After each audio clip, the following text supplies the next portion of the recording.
de construire une image. Comment, dans le contexte aujourd'hui géopolitique, dans le contexte de communication, nous arrivons à avoir une image de notre continent qui soit celle qui est porteuse d'espoir et de devenir.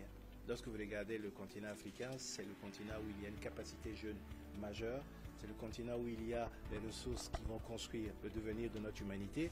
Et malheureusement, lorsque nous parlons de notre continent, nous voyons essentiellement comme le continent de la guerre, le continent de la division. Les acteurs hors de notre continent y viennent pour se préparer à ces échéances-là. Donc comment nous travaillons à ce que la perception que nous avons nous-mêmes de notre continent puisse changer. C'est dans ce cadre-là que nous invitons des universitaires.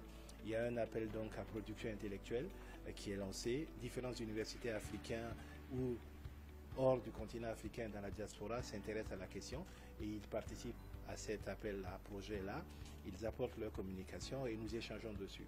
L'idée, c'est que, associés aux écoles de formation de journalistes, associés aux intellectuels, nous puissions sortir avec des acteurs de la communication et des médias imprégnés de ces enjeux-là.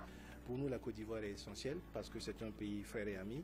Je disais tout à l'heure au ministre Touré qu'aujourd'hui, une bonne partie de notre administration est née ou a grandi en Côte d'Ivoire et a fait ses études. Donc nous avons des liens qui sont très imbriqués. Mais nous avons également un devenir commun.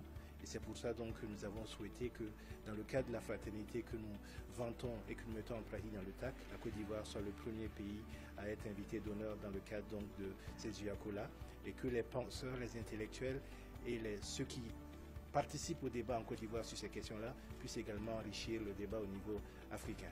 Et déjà, j'aimerais remercier Monsieur le ministre, mon frère, qui nous fait l'honneur, à la Côte d'Ivoire de l'inviter à présider cette heureuse occasion.